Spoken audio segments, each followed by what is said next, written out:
అందరికీ నమస్కారం. మనం అధ్యాయం 30 ముప్పైవ చాప్టర్లో ఇప్పుడు ఉన్నాం. మనం ఈ 30వ చాప్టర్ ఏంటి అంటే అలౌకిక ఘటనల నియమం. అలౌకిక ఘటనలు అని అంటే ఏంటంటే అద్భుతాలు, surprising factors.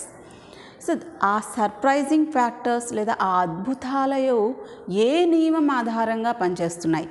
What are the secrets behind those surprising facts? So అయితే నిజం జరుగుతున్నాయి, కానీ ఎట్లా సాధ్యమేనా అని మనకు అనిపిస్తూ ఉంటుంది. సో వాటన్నిటికీ వెనక ఉన్నటువంటి కొన్ని నియమాలు.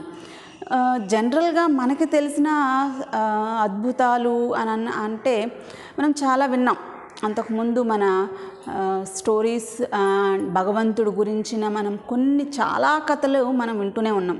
మహాభారతం, భగవద్గీత, లేకపోతే వాటెవర్. సో అన్ని అద్భుతాల్లో అంటే ఎక్కువగా మనకి సత్యయుగంలో ఆ టైంలో కానీ తర్వాత భగవంతుడికి సంబంధించిన విషయాలు మనం డిస్కస్ చేస్తున్నప్పుడు భగవంతుడు ప్రత్యక్షమవుతున్నాడు అండ్ భగవంతుడు మాయమైపోతున్నాడు. ఒక చాటు కనిపిస్తాడు, ఇంకో చాటు కనిపించడు. ఈవెన్ అట్లా కొన్ని మాయ, అదొక మాయగా మనకు అనిపిస్తూ ఉంటుంది. ఇలా మన ముందుకు రావడం, తన కనిపించకపోవడం, మన కంటికి కనిపించకపోవడం, ఇవన్నీ ఏంటి, వాటి వెనక ఉన్నదేంటి? ఇంకా మనం చాలానే ఇప్పుడు జీసస్ క్రైస్ట్ గారు చనిపోయిన కొన్ని రోజులకి మళ్ళీ వాళ్ళ యొక్క శిష్యులకి ముందుకి రావడం జరుగుతుంది. అది ఎలా సాధ్యం? ఒక వ్యక్తి చనిపోయిన తర్వాత మళ్ళీ అదే ఆ శరీరంతో, ఆకారంతో మళ్ళీ మరుసటి రోజు తర్వాత రోజు కనిపించడం అనేది సాధ్యమేనా? అట్లాగే ఆయన నీళ్ళల్లో నడిచారు అనేది కూడా ఒక కథనం ఉంది. అండ్ సాయిబాబా గారు చూడండి, ఆయన గురించి మనం మాట్లాడుతున్నప్పుడు జస్ట్ వాటర్తో దీపం వెలిగించారు అనేది వింటాము. అలాగే చేతితో అన్నాన్ని గరిట్లాగా తిప్పేసేసారు గుడి కింద పొయ్యి కాలుతూ ఉండంగానే అని వింటాము. ఇలాంటి చాలా వరకు అద్భుతాలు మనం చెవిన పడుతూ ఉన్నాయి. అయితే అదంతా సాధ్యమేనా? వాళ్ళందరూ మామూలు సింపుల్గా మనం చెప్పేస్తాం, ఏమైనా అబ్బో వాళ్ళందరూ ఋషులు, యోగులు, వాళ్ళు మునులు, వాళ్ళందరూ భగవంతుడు స్వరూపాలు, మనకు అవన్నీ సాధ్యం కాదు, మనం చేయలేము, అదంతా అసలు అసాధ్యమైన విషయాలు చేయగలిగిన వాళ్ళే భగవంతుడు అని మనం ఒక ముద్ర వేసేసుకున్నాం మనంతటికి మనమే. జస్ట్ భగవంతుడు అంటే మనం చేయలేని కొన్ని అద్భుతాలని వాళ్ళు చేయగలుగుతున్నారు కాబట్టి వాళ్ళు భగవంతుడు అంటున్నాము అనేది ఒక ప్రచారంలోకి వచ్చేసింది. బట్ అది కాదు. అక్కడ ఉన్నటువంటి అద్భుతాలు వెనక వాళ్ళు చేయగలిగింది మనకి తెలిసి ప్రాక్టీస్ లేనిది ఏంటి అనేది, ఆ నియమం ఏంటి అనేది. సో భగవంతుడు అనే వాళ్ళకి ఉన్నది, వాళ్ళు ప్రాక్టీస్ చేసింది, మనం ప్రాక్టీస్ చేయలేనిది, మనకి తెలిసి కూడా ప్రాక్టీస్ చేయలేనిది ఏంటి అనేది మనం ఈ వీడియోలో మనం తెలుసుకుందాము. సో దానికంటే ముందు అలౌకిక ఘటన నియమాన్ని మనం తెలుసుకోవడానికి ముందు ఒక చిన్న స్టోరీ మనం డిస్కస్ చేద్దాం. ఆ స్టోరీ ఏంటి అంటే ఒకానొక దీవిలో, అంటే ఈ స్టోరీ కూడా మనకి లియో టాల్స్టాయ్ గారు తన యొక్క ఒక ముగ్గురు సాధువులు అనే ఒక జానపద కథ ద్వారా ఆయన ప్రచురించినటువంటి ఆ కథని వాళ్ళ యొక్క ఫ్రెండ్ దీనిని ప్రచారంలోకి తీసుకొచ్చారనమాట. ఏంటి ఆ ముగ్గురు సాధువుల కథ? సో అనగనగా ఒక దీవిలో ఒక ముగ్గురు వ్యక్తులు నివసిస్తూ ఉన్నారనమాట. అయితే వాళ్ళు చాలా సౌమ్యంగా, చాలా నిరాడంబరంగా, చాలా సింపుల్గా వాళ్ళ లైఫ్ని సాగిస్తున్నారు. అయితే వాళ్ళు ప్రతిరోజు ఉదయం సాయంత్రం వాళ్ళకి కుదిరినప్పుడల్లా కూడా ఒక ప్రార్థన అనేది ప్రతిరోజు చేయడం జరుగుతుందంట. ఏంటి ఆ ప్రార్థన ఏంటంటే, మేము ముగ్గురం, నువ్వు ముగ్గురువి, మా మీద దయ ఉంచు అని వాళ్ళ ప్రార్థన. ప్రతిరోజు ఇంతే సింపుల్ ప్రార్థన. మేము ముగ్గురం, నువ్వు ముగ్గురవి, మా మీద దయ ఉంచండి అదే ఆ సింపుల్ ప్రార్థన అనమాట. అయితే ఈ ప్రార్థన అలా ప్రతిరోజు సాగుతున్నప్పుడు దాన్ని కొంతమంది గమనించడం కూడా జరిగింది. గమనించి ఇలా వీళ్ళు ఇదేంటి ఇలా ప్రార్థన చేస్తున్నారు, అదేంటి అసలు సందర్భంగా సరిగ్గా లేదు, అది కరెక్ట్గా లేదు వాళ్ళు చేస్తున్నారని చెప్పేసి అందరికీ అది తెలిసిందనమాట. అలా అందరికీ తెలిసి ఒక మత గురువు గారు ఈ ప్రార్థన గురించి వాళ్ళ గురించి తెలుసుకుని, అరే వాళ్ళేదో చాలా అమాయకుల్లాగా ఉన్నారు, వాళ్ళకేమీ తెలియదు అనుకుంటా, వాళ్ళకి నేను మంచిగా వాళ్ళకి చెప్పాలి, అసలు ప్రార్థన ఎట్లా చేయాలి అనేది వాళ్ళకి నేను నేర్పించాలి, వాళ్ళు యోగ్యం కానీ ఒక ప్రార్థన చేసి బ్రతికేస్తున్నారు, వాళ్ళకి నేను మంచిగా చెప్పొస్తానని చెప్పేసి ఈయన ఒక దీవిలో కదా సాధువులు ఉంటున్నారు. సో ఆ దీవికి ఈ ఒక నావ వేసుకుని మత గురువు గారు వాళ్ళ దగ్గర సాధువుల దగ్గరికి వెళ్ళడం జరుగుతుందన్నమాట. సో అక్కడికి వెళ్ళిన తర్వాత చెప్తారు ఈయన, ఇట్లా మీరు ఇలాంటి ప్రార్థన చేయొద్దు ఇక నుంచి అని చెప్పేసి ప్రచారంలో ఉన్నటువంటి చాలా ప్రార్థనలు కొన్ని ఆ విధంగా ఆయనకు తెలిసినవన్నీ కూడా వాళ్ళ ముగ్గురికి చెప్పడం జరిగిందంట. చెప్పేసి తిరిగి వెనక్కి వచ్చేస్తున్నారు, పడవలో వెళ్ళిపోతున్నారనమాట. ఆ దీవి నుండి బయటకు వెళ్ళిపోతూ ఉన్నప్పుడు ఆయనకి ఆ పడవ కొంచెం దూరం వెళ్ళిపోయిన తర్వాత, చాలా దూరం వెళ్ళిన తర్వాత ఎక్కడో దూరాన ఒక చిన్న కాంతి తన వైపు వస్తూ ఆయన గమనించారు. స్పీడ్గా ఒక కాంతి అనేది వస్తుందంట వాళ్ళ వైపుకి. అదే ఒక వైపు నుంచి, వేరే వైపు నుంచి, ఆ దీవి వైపు నుంచి ఇతని దగ్గరికి, మత గురువు గారి దగ్గరికి ఒక కాంతి స్వరూపం, కాంతి బిందువులాగా వస్తుంది ఆ నీళ్ళల్లోనే.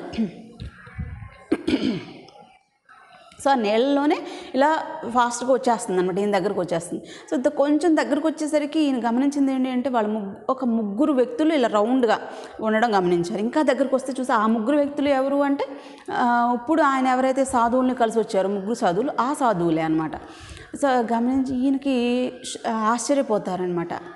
మీరు మాకు నేర్పిన ప్రార్థనలు అవన్నీ మేము మర్చిపోయాము, మాకు గుర్తు రావట్లేదు, మళ్ళీ ఒక్కసారి వాటిని మళ్ళీ మాకు చెప్తారా, అది నేర్చుకోవడానికి మళ్ళీ మేము గబగబా వచ్చేసాము, మీరు ఎక్కడ వెళ్ళిపోతారని గబగబా వచ్చేసాము, మాకు కొంచెం ఆ ప్రార్థనల్ని మాకు నేర్పించండి అని చెప్పేసి అడిగారంట. అడిగితే ఈయన అలా అడ్డంగా తల తిప్పేసి, ఇక ఆ షాక్లో ఉండిపోయారు కదా, అడ్డంగా తల తిప్పేసేసి, అవసరం లేదు, మీరు ఏదైతే ప్రార్థన ప్రతిరోజు చేస్తున్నారో అదే ప్రార్థన కంటిన్యూ చేయండి అని చెప్పి వెళ్ళిపోయారంట. సో అది మన ముగ్గురు సాధువుల యొక్క స్టోరీ అనమాట. సో ఇప్పుడు ఈ స్టోరీ మనం చూస్తున్నప్పుడు మీకేం డౌట్స్ వచ్చినాయి, ఫస్ట్ వింటున్నప్పుడు మీకేం డౌట్స్ వచ్చినాయి కామెంట్ చేయండి. అయితే ఇప్పుడు ఈ స్టోరీ మనకి జనరల్గా వచ్చేది, అతను ఎందుకు షాక్లో ఉన్నాడు, ఎట్లా అసలు ఆ ముగ్గురు కాంతిలాగా అసలు ఫస్ట్ ఎందుకు కనిపిస్తున్నారు, కాంతిలాగా దూరం చూస్తున్నప్పుడు కాంతిలాగా వాళ్ళు ఎందుకు ఉన్నారు, దగ్గరకు వచ్చినప్పుడు కూడా ఆ కాంతి, ఆ దివ్యత్వం అనేది కనిపిస్తుంది.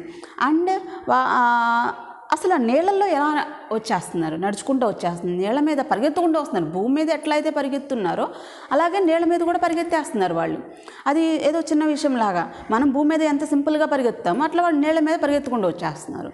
సో ఇక్కడ మనకి ఇది ఎలా జరుగుతుంది, ఇది ఒక అలౌకిక ఘటన అన్నమాట, ఇది ఒక అద్భుతం, ఇది ఒక సర్ప్రైజింగ్. అయితే ఇది ఎలా జరుగుతుంది అనేది ఇప్పుడు మనం ఈ వీడియోలో మనం తెలుసుకుందాం.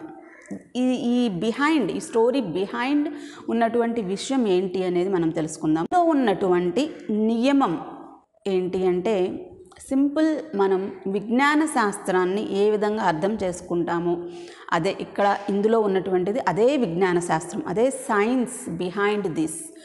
సో మనమైనా ప్రదర్శించగల, మీరైనా నేనైనా ప్రదర్శించగల ఒక అద్భుతం అది అన్నమాట. సో ఆ సైన్స్ ఏంటి, ఆ సైన్స్ బిహైండ్ దిస్, ఆల్రెడీ మనకి కొన్ని లాస్, కొన్ని నియమాలు అనేవి మన చుట్టూ ఉన్నాయి. అప్పటికే మన యోగానందుడు ఇదంతా బుక్ రాసే టైంకే మన చుట్టూ, మన వరల్డ్లో కొన్ని నియమాలు, కొంతమంది సైంటిస్టులు, గొప్ప సైంటిస్టులు ఉన్నారు. ప్రతిదీ ప్రూవ్ చేయడానికి చాలామంది సైంటిస్టులు మన దేశంలోనే అలాగే మన ప్రపంచంలోనే ఉన్నారు. సో వాళ్ళల్లో చాలా ఇంపార్టెంట్ థియరీని ప్రపోజ్ చేసిన వ్యక్తి ఎవరు అంటే ఐన్స్టీన్. సో మన ఐన్స్టీన్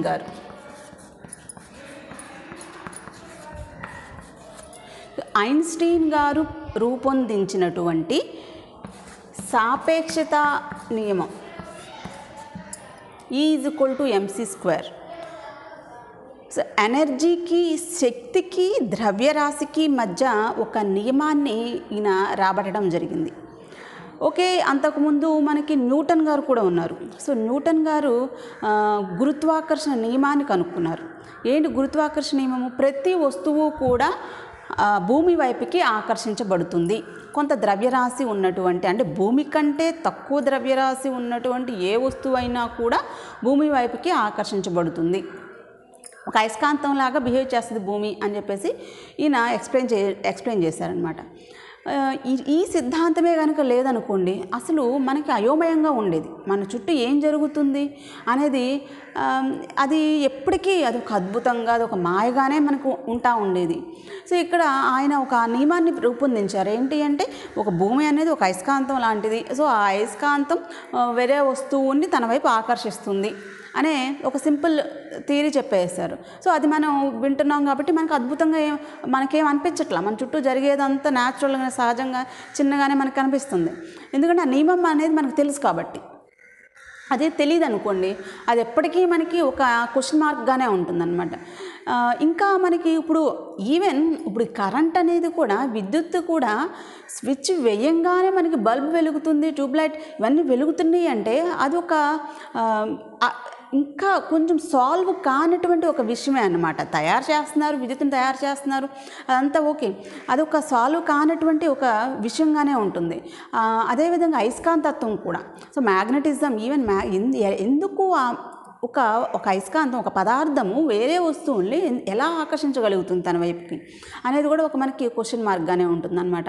ఇలా మన చుట్టూ ఆల్రెడీ ప్రతిదీ కూడా ఒక పదార్థం, ఒక పదార్థమే, అది ఎలా తయారుందో ఒక పదార్థం ఇక్కడ ఉంది మనకి. ఆ పదార్థమే ఇలా కొన్ని అద్భుతాలని మనం ఉన్నాయి అని చెప్పేసి మనం ఒక చిన్న పదార్థాలు, సో స్మాల్ పార్టికల్స్ అనేది మనకి చూస్తున్నాం. అయితే తర్వాత కనిపెట్టింది ఏంటంటే, ప్రతి పదార్థము కూడా ఆటమ్స్, పరమాణువులతో నిండి ఉన్నాయి. ప్రతి పదార్థము, మన చుట్టూ ఉన్న ప్రతిదీ కూడా ఆటమ్స్తోనే తయారైంది. ఆ ఆటమ్స్లో కూడా మళ్ళీ ఎలక్ట్రాన్స్, ప్రోటాన్స్, న్యూట్రాన్స్ అనేవి ఉంటాయి. సో ఆ ఎలక్ట్రాన్స్, ప్రోటాన్స్, న్యూట్రాన్స్ అనేవి ఉంటాయి. అయితే ఈ ఎలక్ట్రాన్కి ద్వంద్వ స్వభావం అనేది ఉంటుంది. ఓకే, ద్వంద్వ స్వభావం అంటే డ్యువల్ నేచర్. మన చుట్టూ కూడా ప్రతిదీ డ్యువల్ నేచర్తోనే ముడిపడి ఉంది. చూడండి, అప్, డౌన్, డే అంటే నైట్, ఇంకా అట్లా లెఫ్ట్, రైట్. ఓకే, అండ్ ఇంకా మనం చాలా ఇట్లాంటివి ద్వంద్వాలు అంటే రెండు, ఇప్పుడు పోల్స్ ఉన్నాయంటే పాజిటివ్ పోల్, నెగిటివ్ పోల్, అది ఎలక్ట్రిసిటీ కావచ్చు, and north pole, south pole, ఇట్లా అన్నీ కూడా. అలాగే కష్టము, సుఖము, ఇలా ప్రతిదీ కూడా మనకి డ్యువల్ నేచర్తోనే మన చుట్టూ కూడా నడుస్తూ ఉంటుందన్నమాట. సో అలాంటి ఒక డ్యువల్ నేచర్నే మనకి ఎలక్ట్రాన్కి కూడా ఉంటుంది. ఏంటి ఆ డ్యువల్ నేచర్ ఏంటి అంటే, కావాలంటే ఆ ఎలక్ట్రాను ఒక చిన్న కణంలాగాను ఉంటుంది, లేదా ఒక వేవ్ లాగా కూడా ఉంటుంది. ఒకే ఎలక్ట్రాను ఇలా పార్టికల్గాను ఉంటుంది, లేదా ఇలా వేవ్లుగాను ఉంటుంది. సో ఇది డ్యువల్ నేచర్ అంటే. సో ద్వంద్వ స్వభావం అనేది. సో ఈ ద్వంద్వ స్వభావంతోనే మన యొక్క విశ్వం అంతా కూడా నిండిపోయి ఉందన్నమాట. అంటే ఏంటంటే, ఇక్కడ స్పిరిచువల్గా మనం ఏం చెప్తాము అంటే, ఈ విశ్వం అంతా మన కంటికి ఏదైతే కనిపిస్తుందో అది కాదు. అదంతా మన కంటికి కనిపించేది ఏంటి అంటే మాయ. సో ఆ మాయ అనే ఒక ముసుగు లోపల ఇంకొకటి ఉంది. సో అదే ద్వంద్వం అంటే అక్కడ మనకి. సో టూ నేచర్, రెండు స్వభావాలతోనూ ఉంటుందన్నమాట. సో విశ్వం, ఈ ప్రకృతి, విశ్వం అంతా కూడా, యూనివర్స్ అంతా కూడా ఒక మాయ అనే ముసుగు లోపల ఉంది. ఆ ముసుగు లోపల ఉంది. ఎప్పుడైతే మనం ఆ మాయని మనం ఛేదించేసామో, బయట అవుట్వర్డ్ వైపు మనం చూసామో, అప్పుడు మనకి అర్థమవుద్ది నిజమైనటువంటి ఏంటి, ఆ ముసుగు ఎప్పుడైతే తొలగిపోయిందో అసలు విశ్వం అంటే ఏంటి అనేది మనకి అప్పుడు అర్థమవుతుంది. అప్పటి వరకు మనం ఆ లోపలే ఉండిపోతాం. ఇది ఎవరికి అర్థమవుద్ది? ఈ ముసుగు అనే, ఈ మాయ అనే ముసుగుని ఎవరు తొలగించుకోగలుగుతారు అంటే, ఎన్నో సంవత్సరాలుగా జనన మరణ చక్రాల్లో పడి నలిగి అసలు ఏంటి జీవితము ఏంటి అనేది వాళ్ళకి తెలిసి ఇప్పుడు విరక్తి భావం వచ్చి ఆ విరక్తితో అసలు ఏంటి తెలుసుకుందాము, దీన్ని మించి ఇంకోటి ఏదైనా ఉంది, అదేంటో తెలుసుకుందాము అనుకున్న వాళ్ళు మాత్రమే బయట వైపు చూస్తారు. లేకపోతే లోపలే వాళ్ళు ఆ జనన మరణ చక్రాల్లోనే పడి తిరుగుతూ ఉంటారనమాట. సో ఆ వైరాగ్యంలో ఉన్న వాళ్ళు మాత్రమే ఆ బయట వైపు ఏంటి అనేది చూసి దాని గురించి తెలుసుకోవాలి అనేది ఆలోచిస్తారు. అప్పుడే ఆ మాయ అనే ముసుగు అనేది మనం అధిగమించిన వాళ్ళం అవుతాం అనమాట. సో అయితే అలాంటి ఒక డ్యువల్ నేచర్ అనేది ఈవెన్ ఈ సైంటిఫిక్గా మనం చూసినా కూడా ఆ ఎలక్ట్రాన్కి ఉంటుంది. సో అది కావాలంటే పార్టికల్ రూపంలోనూ ఉంటుంది అండ్ వేవ్ రూపంలోనూ ఉంటుంది. ఇదే డ్యువల్ నేచర్ ఇక్కడ మనకు ఇంకో కాన్సెప్ట్ ఏంటి అంటే కాంతి, లైట్ కాంతి. ఇప్పుడు మనకి జనరల్గా మనకి కనిపిస్తుంది, ఇప్పుడు కాంతి సూర్యుని నుంచి కాంతి వస్తుంది. అలాగే నేను మాట్లాడుతున్నాను, సౌండ్. సో కాంతి, సౌండ్, ధ్వని అండ్ కాంతి. సో ఈ రెండు అనేది ఉంటున్నాయి కదా, మన చుట్టూ కనిపిస్తున్నాయి, మనకు తెలుస్తుంది. ఇప్పుడు మీరు జాగ్రత్తగా చూస్తే కనుక ఈ ధ్వని అనేది ఇక్కడ మాత్రమే, ఈ భూమి మీద మాత్రమే ఒక యానకం అనేది ఉంటేనే, అంటే ఆ ధ్వనిని ఇప్పుడు నేను మాట్లాడుతున్నాను అక్కడ వరకు అది వినిపిస్తుంది అంటే ఈ చుట్టూ ఉన్నటువంటి గాలి ఈ ధ్వనిని మోసుకొస్తుంది కాబట్టే మీరు వినగలుగుతారు కదా. సో అట్లా ఒక యానక మోసుకొచ్చే వాళ్ళు అక్కడ వాహకాలు అనేవి ఉండాలన్నమాట, ఒక చోట నుంచి ఇంకో చోటకి తీసుకువెళ్ళడానికి. ఈవెన్ ఇప్పుడు ఆ లైట్ వెలుగుతుంది అంటే ఇక్కడ వాహకం ఎవరు, ఒక చోట నుంచి ఇంకో చోటకి మోసుకెళ్ళేది ఎవరు అంటే వైర్. సో ఆ వైర్ ఉంది కాబట్టి అక్కడ బల్బ్ వరకు ఆ ఎలక్ట్రాన్స్ రీచ్ అయ్యి ఆ కాంతి అనేది వస్తుంది. సో అలా ఇక్కడ ఎవరు మోసుకొస్తున్నారు నా దగ్గర నుంచి మీ దగ్గరికి అంటే గాలి, ఎయిర్ మోసుకొస్తుంది. ఇట్లా ఎయిర్ ఉంటేనే ధ్వని. ఇప్పుడు మనం ఎయిర్ లేకుండా వ్యాక్యూమ్లో ఒక స్పేస్లోకి వెళ్ళిపోయి నువ్వు మాట్లాడితే ఎంత మాట్లాడినా మనకి అవతల వ్యక్తికి వినిపించదు, ఒక ఇద్దరు ఉన్నప్పుడు. సో ఆ స్పేస్లో అక్కడ యానకం అనేది ఏమీ లేదు కాబట్టి వినిపించదు. కానీ కాంతికి అలాంటి కండిషన్స్ ఏమీ లేవు. Light can travel anywhere. అది యానకంతో పనే లేదు కాంతికి. అది ఒక యానకం ఉండాలి, గాలి ఉండాలి, లేకపోతే సాలిడ్ ఉండాలి, లిక్విడ్ ఉండాలి, లేకపోతే ఎయిర్ ఉండాలి, అనే గ్యాసెస్ స్టేట్ అనేది ఉండాలి అని చెప్పేసి ఏమీ లేదనమాట. అది స్పేస్లో అయినా కాంతి ఎప్పుడూ ట్రావెల్ చేయగలదు. కొంత స్పీడ్తో స్పేస్లో కూడా కాంతి అనేది ట్రావెల్ చేస్తుంది అనమాట. సో అది పెక్యులర్ క్వాలిటీ లైట్కి, కాంతికి ఉంది. ఈ కాంతికే రెండు స్వభావాలు ఉంటాయి. అది ఆల్రెడీ మనకి న్యూటన్ గారు అదే చెప్తారనమాట. ఏంటి అంటే లైట్ హ్యావ్ డ్యువల్ నేచర్. ఇది పార్టికల్ ఫామ్లోనూ ఉంటుంది, వేవ్ ఫామ్లో కూడా లైట్ అనేది ట్రావెల్ చేస్తుంది అనమాట. సో ఆ డ్యువాలిటీ అనేది మనకి మామూలుగా మన పదార్థాలు వేటితో అయితే తయారైనయో అలాంటి ఒక ఎలక్ట్రాన్కి ఉంటుంది. పదార్థాలన్నీ ప్రోటాన్స్, ఎలక్ట్రాన్స్, న్యూట్రాన్స్ తయారైనాయి కదా. అందులో ఉన్నటువంటి ముఖ్యమైనటువంటి ఎలక్ట్రాన్కి ఆ డ్యువల్ నేచర్ ఉంటుంది. అలాగే ఈ కాంతి, ఈ విశ్వం ఏర్పడడానికి మెయిన్ రీజన్ ఫస్ట్ ఏంటి అంటే కాంతి. సో ఆ విశ్వం అలా ముందుగా కాంతిని ప్రవేశింపచేశారనమాట విశ్వ శిల్పి. సో ఆ కాంతికి కూడా సేమ్ మనకి ఈ డ్యువల్ నేచర్ అనేది ఉంటుందన్నమాట. సో ఆ లైట్ అనేది ఏ మీడియంలో అయినా, ఏ యానకంలో అయినా, అంటే ఒక ఘన పదార్థంలో గుండానే వెళ్తుంది, ద్రవ పదార్థం గుండానే వెళ్తుంది, వాయు పదార్థం గుండా కూడా కాంతి ట్రావెల్ చేయగలదు. మనం దాన్ని బట్టి మనం ఏం అర్థం చేసుకోవచ్చు, ఈవెన్ ఈ లైట్ కూడా ఈ ఎలక్ట్రాన్స్తోనే తయారయ్యింది. ఈవెన్ ఆ లైట్ కూడా ఆ ఎలక్ట్రాన్స్తోనే తయారయ్యింది అని చెప్పేసి కూడా మనం ఇక్కడ ఇంపార్టెంట్గా చెప్తాం అనమాట. సో ఇప్పుడు ఇక్కడ లైట్కి కొంత వేగం అనేది ఉంది. ఏంటి ఆ వేగం అంటే, ఎంత వేగం అంటే 1,86,300 మైల్స్ పర్ సెకండ్. ఒక సెకండ్కి 1,86,300 మైళ్ళు ట్రావెల్ చేయగలదు అనమాట ఎవరు? కాంతి. సో కాంతి వేగం, దీన్ని మనం సి అంటాం అనమాట. కాంతి వేగం ఎంత అంటే 1,86,300 మైల్స్ పర్ సెకండ్. సో ఇంత వేగంగా ఒక్క సెకండ్కి ఇన్ని మైల్స్ ట్రావెల్ చేస్తుంది అనమాట కాంతి. అయితే ఇది ఎక్కడైనా కూడా, ఇది ఇక్కడైనా భూమి మీదైనా స్పేస్లో అయినా ఏమి యానకం లేకపోయినా ఎక్కడున్నా కూడా దీని యొక్క వాల్యూ అనేది కాన్స్టెంట్, స్థిరంగా ఉంటుందన్నమాట. అది మారదు అని చెప్పేసి మనకి ప్రూవ్ చేశారు చాలామంది సైంటిస్టులు అందరూ కూడా దాన్ని నొక్కి చెప్పడం జరిగిందనమాట. సో ఇప్పుడు ఆ స్థిర రాశిని ఇక్కడ మన ఐన్స్టీన్ గారు తీసుకుని ఒక నియమాన్ని ప్రపోజ్ చేశారు. ఏంటి అంటే ఏదైనా శక్తి అనేది దేనికి సమానంగా ఉంటుంది అంటే కాంతి యొక్క వేగాన్ని నువ్వు స్క్వేర్ చేసి దాన్ని ద్రవ్యరాశితో ఎచ్చవేస్తే వచ్చేదే మనకి శక్తి. సో ఈ యొక్క ఈక్వేషన్ని బట్టి మనకి ఈ సింపుల్ ఈక్వేషన్ని మనం ఇందాక చెప్పుకున్నటువంటి స్టోరీకి మనం రిలేట్ చేయొచ్చు అనమాట.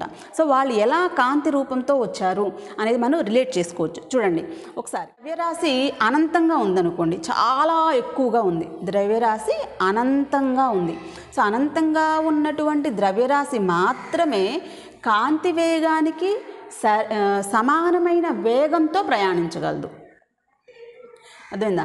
సో ఇక్కడ ఊరికే ఏదైనా ఒక చిన్న ద్రవ్యరాశి, ఇప్పుడు ఈ చాక్ పీస్ ఉంది, చాక్ పీస్ యొక్క ఎనర్జీ ఎంత, ఇందులో ఎనర్జీ ఎంత ఉంది అనేది తెలుసుకోవాలనుకుంటున్నాం. సో అది అప్పుడేమవుతుంది, దీని యొక్క ద్రవ్యరాశి ఎంత ఉంది అనేది మనం చూస్తాం కదా. ఎంతో ఉంది, పాయింట్స్లో గ్రామ్స్లో ఉంటుంది కదా.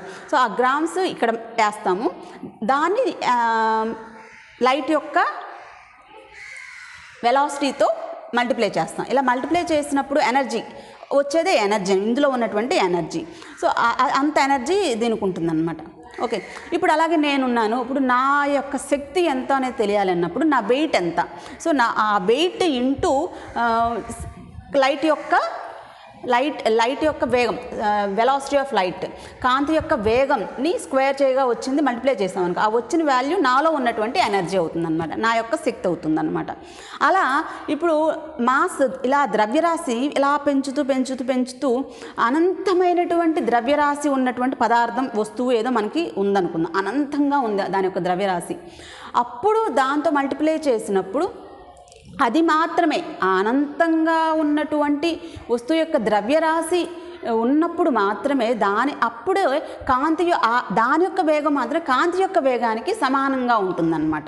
ఆ వేగంతో ఇప్పుడు నేను వెళ్ళాలనుకోండి, కాంతి ఇంత వేగంతో ప్రయాణం చేస్తుంది, నేనే అంత వేగంతో వెళ్ళాలి అంటే నా యొక్క ద్రవ్యరాశి ఎంత ఉండాలి అంటే అనంతంగా ఉండాలి. అప్పుడే నేను కాంతి యొక్క వేగంతో నేను వెళ్ళగలను, లేకపోతే నేను వెళ్ళలేను. సో అప్పుడే కదా ఎనర్జీ కూడా అనంతంగా ఉంటుంది.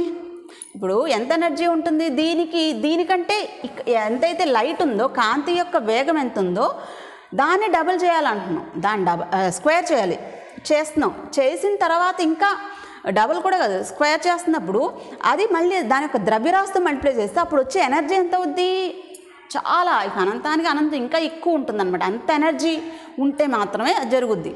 సో అట్లా ఇక్కడ నా యొక్క ద్రవ్యరాశి, నా యొక్క బరువు గనక చాలా అధికంగా ఉంది అనుకున్నాను అనుకో, అప్పుడే నేను కాంతి యొక్క వేగానికి సమానమైనటువంటి వేగంతో నేను ప్రయాణించగలను, లేకపోతే నేను ప్రయాణించలేను. సో అంత ఉంది అంటే ఎనర్జీ కూడా నాకు అంతే ఉంటుందన్నమాట, అంత ఎక్కువ ఉంటుంది. సో ఇక్కడ ఇప్పుడు దీనికి మన స్టోరీకి ఏం రిలేట్ అయ్యారు మీరు చూడండి. ఇప్పుడు అక్కడ సాధువులు చేసినటువంటి నియమం, వాళ్ళకి తెలిసినటువంటి నియమం ఏంటి అంటే ఇదే సేమ్ నియమం. ఏంటి అంటే వాళ్ళు ఆల్రెడీ ఒక సమాధి స్థితిలోకి వెళ్ళిపోయి నిర్వికల్ప సమాధి స్థితి. సో ధ్యానంలో మనకి 3 స్టేట్స్ ఉంటాయి. సో ఆ 3 స్టేట్స్ గురించి కూడా నేను ఒక వీడియో చేశాను, మీరు జస్ట్ చెక్అవుట్ చేయండి. అయితే ఆ నిర్వికల్ప సమాధి స్థితిలోకి వెళ్ళిన ఒక యోగికి మాత్రమే తెలుసు ఏంటి అంటే తాను ఒక ఎలక్ట్రాన్ అని, తాను ఒక డ్యువల్ నేచర్ని కలిగి ఉన్నానని, తాను యొక్క కాంతి స్వరూపం అని, తను ఒక కాంతి స్వరూపం అని చెప్పేసి అతనికి మాత్రమే తెలుస్తుందన్నమాట. సో ఎప్పుడైతే తను కాంతిని, నేను కాంతి అన్నప్పుడు అతను ఈ 5 పంచభూతాలలోనూ అతను వెళ్ళిపోగలడు. కాంతి ఏ విధంగా అయితే ఏ యానకంతో సంబంధం లేకుండా ఎక్కడికైనా వెళ్ళిపోగలదో అట్లా అతను కాంతి స్వరూపం అనుకున్నప్పుడు, ఒక ఆస్ట్రల్ బాడీ అతను అనుకున్నప్పుడు అతను భూమి మీద నడవగలడు, కాంతి నీళ్ళల్లోనూ నడవగలడు, అలాగే ఫైర్ మంటల్లోనూ నడవగలడు, అలాగే ఇంకా మనకి పంచభూతాలు గాలి వాయువులోనూ వెళ్ళగలడు, వాయువులో కూడా తేలగలరు, అలాగే ఇంకా ఈథర్ ఆకాశంలో కూడా సంచరించగలరు. సో ఇదే సీక్రెట్ అన్నమాట.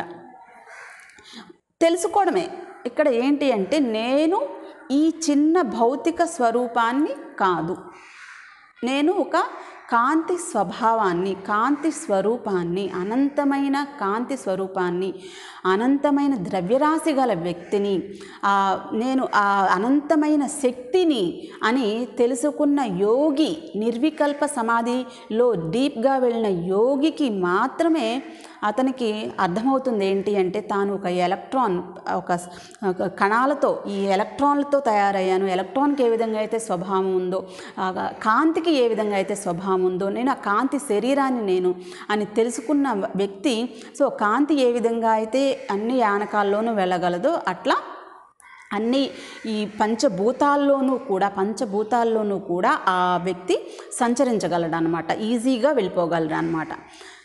సో అదే మనకి ఇక్కడ చెప్తున్నాం కదా. సో కాంతి వేగానికి సమానమైనటువంటి వేగం అనేది మనకు తో రావాలి అంటే అతనికి ద్రవ్యరాశి అనంతంగా ఉండాలి. అక్కడ అనంతంగా ఉండాలి అంటే నేను అనంతాన్ని అని చెప్పేసి అతను తెలుసుకున్నాడు, అది మనం తెలుసుకోలేదు. ఇంతే, సింపుల్ అనమాట. సో మనం ఇంకా నేను అనంతాన్ని, మనం ఏంటి అంటే ఈ చిన్న శరీరంలోనే మనం ఉన్నాము అని చెప్పేసి భావనలోనే మనం మునిగిపోయి ఉన్నాము, అదే మనం నమ్ముతూ ఉన్నాము. ఈ చిన్న చిన్న కష్టాలకి వీటికే మనం ఇక లోబడిపోయి ఉంటున్నాం. కానీ నేను అనంత ద్రవ్యరాశిని అని ఎప్పుడైతే మనం తెలుసుకున్నామో మనం అనంతమే అవుతాం. నాలో విశ్వశక్తి దాగునుంది అని తెలుసుకున్నప్పుడు మనం ఆత్మగానే మనం మిగులుతాం అనమాట. సో అలా తెలుసుకున్నటువంటి యోగికి తను అనంత ద్రవ్యరాశి కలిగి ఉన్నాడు కాబట్టి అతను కాంతి యొక్క వేగంతో కాంతిలాగానే అతను ఎక్కడికైనా వెళ్ళిపోగలడు. సో కాంతి ఏ విధంగా అయితే ఎక్కడికైనా వెళ్ళిపోతుందో, భూమి మీద నడుస్తుందో, గాలిలో తేలుతుందో, నీళ్ళల్లో నడుస్తుందో, మంటల్లో ఇప్పుడు సాయిబాబా గారు మంటల్లో చేపెట్టినా ఏం కాలేదు అంటే ఇదే అనమాట, వాళ్ళందరికీ తెలుసు. సో నేను ఈ చిన్న పదార్థాన్ని కాదు, నేను కాంతి స్వరూపాన్ని, నేను భగవత్ స్వరూపాన్ని, నేను ఎలక్ట్రాన్ని, ఇట్లా నేను ఎలక్ట్రాన్ల యొక్క సమాహారాన్ని, ఎలక్ట్రాన్లు అన్నీ ఒక దగ్గరికి రావడం వల్ల ఏర్పడిన దాన్ని అంతే. నాకు కావాల్సినప్పుడు ఎలక్ట్రాన్లు అన్నీ దూరంగా వెళ్ళిపోయాయి అనుకో. ఇప్పుడు ఇక్కడ చూడండి, ఇక్కడంతా కూడా గాలి ఉంది, గాలి అనేది కూడా ఆక్సిజన్ ఆటమ్స్తో కదా, ఆక్సిజన్ అనే ఆటమ్స్తో తయారయ్యింది అనమాట. ఇప్పుడు మీకు చాలాసార్లు నేను వివరించాను, సాలిడ్స్, లిక్విడ్స్, గ్యాసెస్లో మనకి ఈ 3 రకాలు మనం చాలాసార్లు మాట్లాడుకున్నాం. ఇక్కడ సాలిడ్స్లో ఏదైతే ఆటమ్సో లేకపోతే ఎలక్ట్రాన్స్ అన్నీ కూడా దగ్గరగా ఉంటాయి, కానీ గ్యాసెస్లో ఇవే దూరంగా ఉంటాయి. లిక్విడ్స్లో ఇవే దూరంగా ఉంటాయి, గ్యాసెస్లో ఇంకా దూరంగా ఉంటాయి. ఈ ఎలక్ట్రాన్స్ కానీ అందులో ఉన్నటువంటి ఆటమ్స్ అందులో ఉన్నటువంటి ఎలక్ట్రాన్స్ ఏదైతే అవన్నీ కూడా ఇలా పార్టికల్స్గా ఉండడమే. ఇప్పుడు మనకి ఇక్కడ గాలి ఉంది కానీ కనిపిస్తుందా అంటే కనిపించట్లేదు. ఎందుకు అంటే వాటిలో ఉన్నటువంటి ఎలక్ట్రాన్స్ దూరంగా ఉన్నాయి కాబట్టి మన కంటికి కనిపించట్లేదు. కానీ సాలిడ్ ఘనపదార్థం ఎందుకు కనిపిస్తుంది? ఆటమ్స్ అన్నీ దగ్గరగా వచ్చినప్పుడు అది ఘనపదార్థం ఒక ముద్దగా, మనకి మాంసపు ముద్దగా కనిపిస్తుంది అనమాట. సో లిక్విడ్స్ ఎందుకు ప్రవహిస్తున్నాయి ఒక చోట నుంచి ఇంకో చోటకి అంటే అందులో ఉన్నటువంటి పార్టికల్స్ దూరంగా ఉన్నాయి కాబట్టి. గ్యాస్ అసలు కంటికే కనిపించట్లేదు ఉంది కానీ అంటే అన్నప్పుడు ఎందుకు అంటే అందులో ఉన్నటువంటి ఆటమ్స్ ఇంకా దూరంగా ఉండడం వల్ల. సో ఆటమ్స్ దూరంగా అయితే మన కంటికి ఏమీ కనిపించదు, ఆటమ్స్ అన్నీ దగ్గరగా వస్తున్నప్పుడు మన కంటికి కనిపిస్తుంది కదా. సో మాయమవ్వడము, ప్రత్యక్షం అవ్వడము, మాయమవ్వడం కూడా ఇదే కాన్సెప్ట్. సో వాళ్ళకి తెలుసు ఏంటి అంటే నేను ఎలక్ట్రాన్ని అనుకున్నప్పుడు ఆ ఎలక్ట్రాన్స్ అన్నిటిని వాళ్ళకి నచ్చినప్పుడు దగ్గరికి తీసుకురావడం, వాళ్ళకి వద్దు అనుకున్నప్పుడు ఆ ఎలక్ట్రాన్స్ దూరంగా చేయడం అనేది వాళ్ళకి తెలిసిన విద్య అనమాట, యోగులకి తెలిసిన విద్య. సో అట్లా వాళ్ళు ఎలక్ట్రాన్స్ని దగ్గరికి తీసుకురావడం, దూరంగా పెట్టడం వల్ల వాళ్ళకి ఆ విద్య తెలిసి వాళ్ళు ప్రత్యక్షం అవ్వడము, మాయమవడం ఇవన్నీ కూడా వాళ్ళు చేయగలుగుతున్నారనమాట. సో అట్లా మన ముగ్గురు సాధువులు కూడా నీళ్ళలో నడవడానికి కారణం ఏంటంటే వాళ్ళు ఆ నీళ్ళ మీద ఎలా నడవగలుగుతున్నారు అంటే వాళ్ళు యానకం, ఏ యానకం మీదైనా వాళ్ళు వెళ్ళగలరు ఒక చోట నుంచి, ఎందుకంటే వాళ్ళు కాంతి స్వరూపాన్ని అని చెప్పేసి వాళ్ళు తెలుసుకున్నారు. కాబట్టి ఎప్పుడైతే ఆయన కాంతి అయ్యారో, కాంతి స్వరూపాన్ని తెలుసుకున్నారో, ద్రవ్యరాశి అనంతంగా ఉంది అని తెలుసుకున్నారో వాళ్ళకి ఆ కాంతి ఈ పంచభూతాల్లో ఒకటైన నీళ్ళ మీద కూడా వాళ్ళు ఈజీగా వచ్చేయగలుగుతున్నారనమాట. సో ఇది మనకి ఈ వీడియోలో మనకి అలౌకిక ఘటనల నియమంలో ఒక చిన్న పార్ట్. ఇంకా ఇది అవలేదు, మనం నెక్స్ట్ వీడియోలో మనం ఈ అలౌకిక ఘటనల గురించి ఇంకొంచెం తెలుసుకుందాము. అంతవరకు సెలవు, నమస్తే.